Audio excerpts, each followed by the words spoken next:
Hello and welcome. When it comes to media, most mainstream companies do rely more on specials about Santa Claus and snowmen and reindeer when it comes to Christmas. There is the original reason for Christmas, which relates back to religion and Jesus. Jesus is born, Jesus is born. There'll be peace on earth when Jesus is born. Today we're gonna focus on that a little bit more with the small one.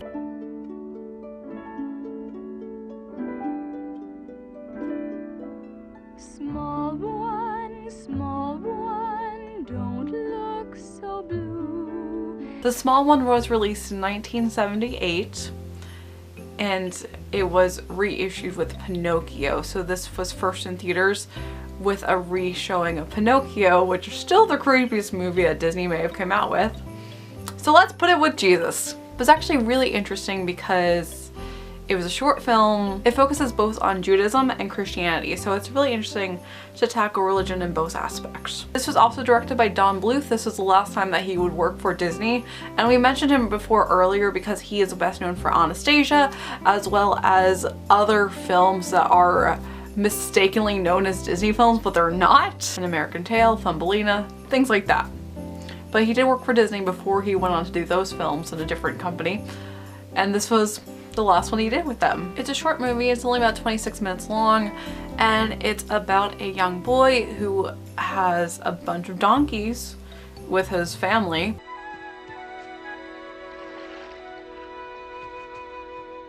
Wake up, small one. You don't want father to catch you sleeping again. His favorite donkey, the small one, he's not able to keep up with the work anymore, and he still eats the same amount as any other donkey, so therefore the father makes the boy sell the donkey. He's just a little tired today. His strength will come back. No, he's old, my son. His strength is gone. We can't afford to keep him any longer. Not really that many people want him. He does take him to the market though, and the only offer he gets is for a tanner that wants to kill the donkey. I only want his hide, boy. I am the tanner. The tanner?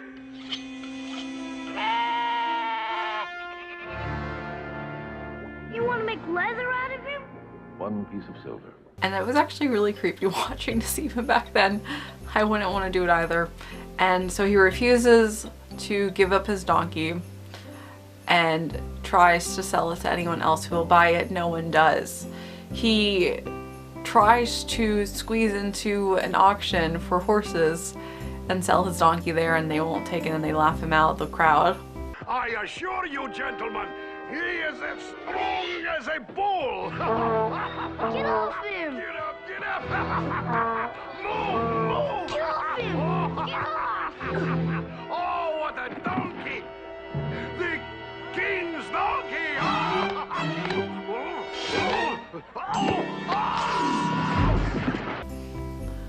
And that leaves him hopeless and alone in the market until nighttime. Finally, when all hope is lost, then we find Joseph, who comes over and asks if he could buy his donkey from him to take his wife across the land because she's pregnant. And if you are familiar with the story of Jesus and Christmas, then you know that's Joseph and Mary, and they're gonna take the donkey over so they could have the baby boy that'll save everyone according to Christianity. I need a gentle donkey to carry my wife to Bethlehem. Is he for sale?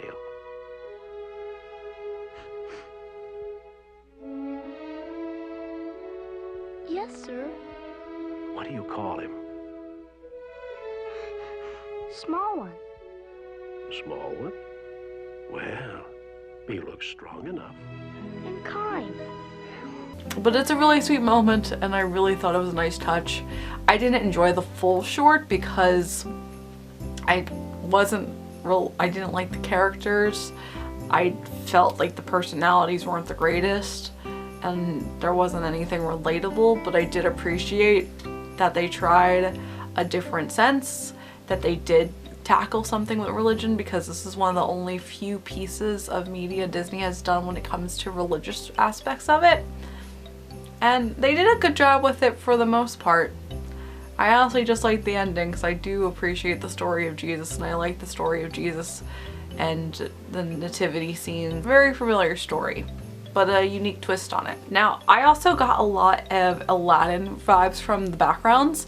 I don't know if they took that as inspiration. It is in the same setting in a sense. It's in the Middle East, Africa with Egypt and Jerusalem. So I really was reminded of The Bazaar with Aladdin a lot, even though that movie was made 20 years later and had nothing to do with Jesus and Christmas. This one does. Two different stories, but when it comes to scenery, I was reminded of that. If this does look interesting to you, I definitely recommend checking it out. I mean, it's really short. It's only about 20 minutes and it is really cute, and it's so obscure now that I feel like it's cool knowing about it. We're gonna jump into some classic Christmas literature from this point forward and talk about A Christmas Carol. We're gonna start off with Mickey's tomorrow, so you can stay tuned, and as always, I hope you have a magical day, and I will see you real soon.